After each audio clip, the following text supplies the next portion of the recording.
And moments like this remind me why I don't like going on dates. And it's just more so why you just gotta ignore these dudes every single time they try to get in your face and charm you. Because honestly, it's very scary. It's very scary times out here. No, it's too late now. A ball rolling.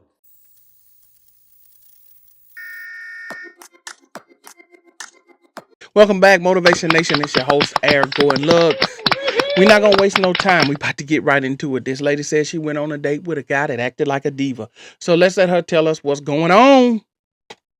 Story time on how I just went on a date with this guy who thought he was the bad bitch. Like, what is it really giving? And moments like this remind me why I don't like going on dates. And it's just more so why you just gotta ignore these dudes every single time they try to get in your face and charm you. Because honestly, it's very scary. It's very scary times out here. Also, into the story, I hate when like guys look good on paper and then when like you see them, it's just like, it's not matching up, but whatever. Anyway, y'all, this guy tells me he wants to take me on a date. I give him a suggested location of a place where I want to go because I've been there before, but I hadn't tried this specific item on the menu. I say I'm not available till 8 o'clock, right? The guy's like, okay, cool. I'm going to look on the website, make the reservation, and I'm going to send you the screenshot of like the reservation that I made.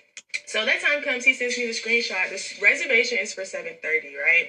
Now, me personally, I'm like, that's a red flag because you're not listening to what I told you. I said I'm available at 8. Mind you, I was at work. He don't know that, but that's why I told you I'm not available till 8 or whatever. And so he's like, this is what I made. So I go back and emphasize the message where I said the time that I'm available. And I said, unfortunately, that time does not work for me. So then he then proceeds to say, okay, do you still want to go to this restaurant?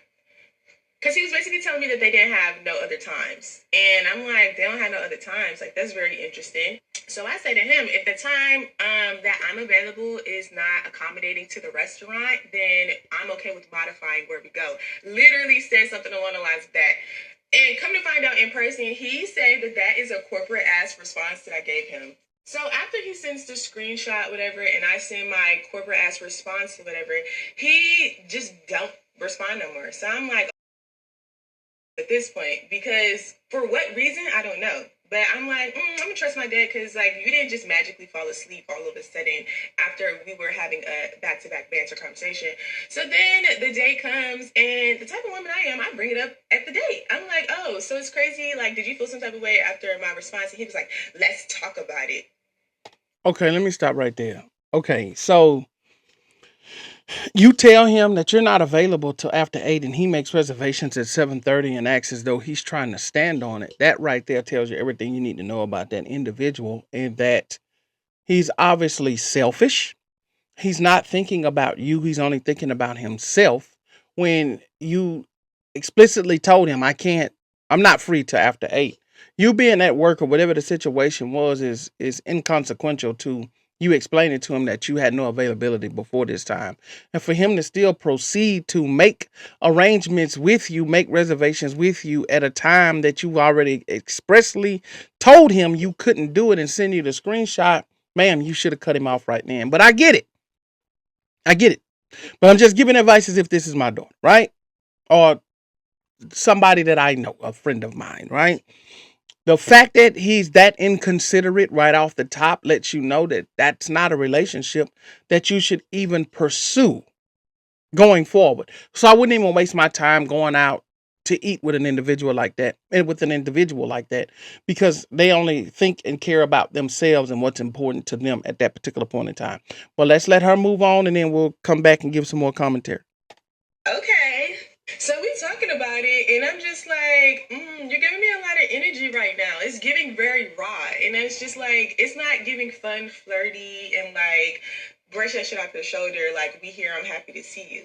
And like we're just going back and forth in the sense at the table of like, oh, you should have contributed to the conversation. I feel like I'm a good communicator and that, we're grown because we both are like over 30. We're grown and that could have been handled a different way. Mind you, he ended up not even picking a time at the place that I had suggested that I wanted to go. He just said, fuck that restaurant and chose a whole new restaurant for a time that they had available at 8 p.m. Like, I think that that is petty, but I don't know. It's just so much with this story. Okay, so that is another thing. It sounds to me also like He didn't want to eat at that restaurant for whatever the reason. Maybe he didn't like the food. Maybe he didn't like the prices. So he deliberately made it at a time where he knew you couldn't do it. And because you gave him the response that, hey, we can. And first of all, that wasn't a corporate response. So that's another thing that tells me everything I need to know about this guy and his mentality. That wasn't a corporate response. That was actually a nice, respectable response that you would give to someone after you already told him that you weren't available at that time. Because technically, you could have given him a much harsher response than that. So I don't see a problem with your response. It wasn't corporate. It was none of those things. This guy is just a guy who's trying to impose his will from the beginning. And this is why I say this in all of the videos. It's very important that you have conversation. I don't know if these two were communicating. It sounds like they were communicating on the phone because she said the back and forth banter, but that could also be back and forth in text messages. So I'm not exactly sure how they were communicating leading up to this date, but this type of stuff is why it's extremely important that you talk to people on the phone after you meet them, however you meet them, whether you meet them in person or you meet them on an app. Before date number one, you need to have talked to this person 3 to 5 times at a minimum.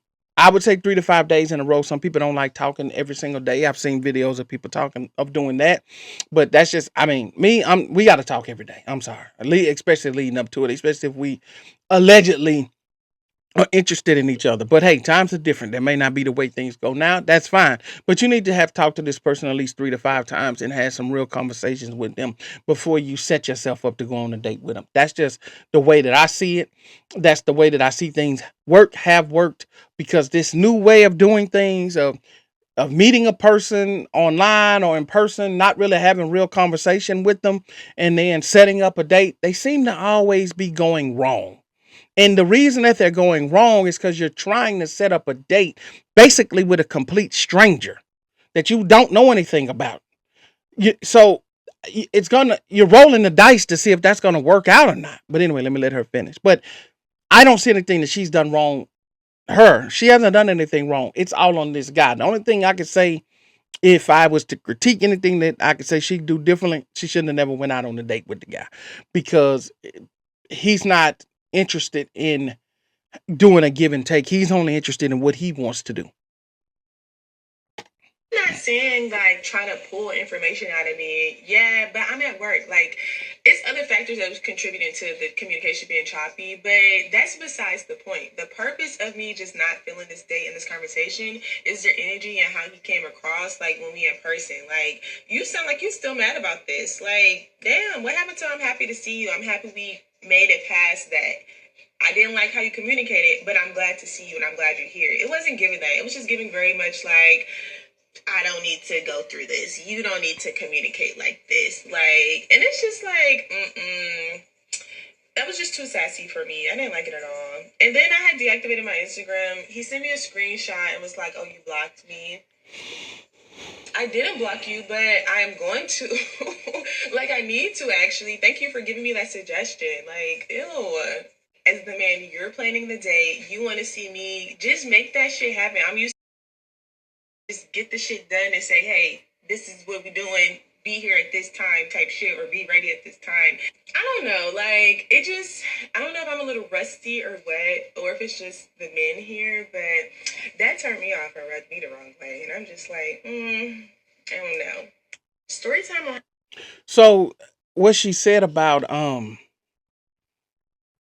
him still being hung up on that versus being happy to see her, and letting that brush off his shoulder.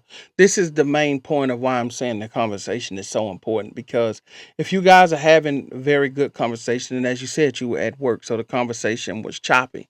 The communication was choppy at best, but you still have to communicate to him that, hey, I have to work at these hours. So my ability to communicate with you at these times are not going to be as good because I'm at work, but we still need to have time to communicate, because if you guys get in a relationship, your work schedule is not going to change, right? So you guys still going to need to be able to communicate. So That's why the communication is so important in the beginning, because if you guys were having very good conversation when you guys saw each other in person, it wouldn't have been that hang up, because yes, he would have been happy to see you because he wanted to continue conversations going on that you guys have been having in the past.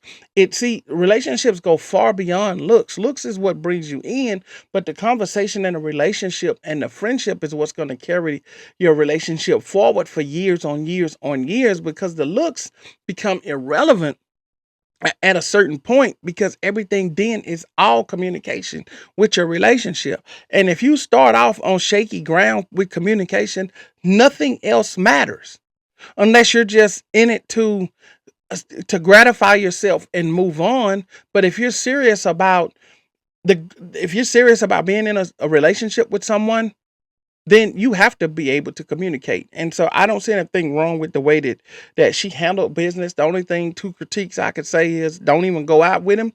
And two, make sure you communicate with him at a time that's feasible for you where you're not at work. But it just seems to me that this guy, he says he believes in communication, but yet he schedules to go at a time when you're not available because he didn't really want to go to that restaurant. So he could have communicated that to you versus doing it that way, which was not the right way to go about doing it. But the moral, I'm not gonna go on any further because I can make this video go on far too long, and I'm not gonna do that. I'm gonna give you guys a chance to let me know what you guys think. But the moral of the story here is communication rules the nation. And you have to communicate with a person prior to that first date. And you want to know, you want to leave each other. It's like watching a movie. You got to have a cliffhanger so that you look forward to talking to that person the next day, and then you look forward to seeing that person on a date and continuing the conversation. And that's what's going to make you guys really fall for each other. But anyway,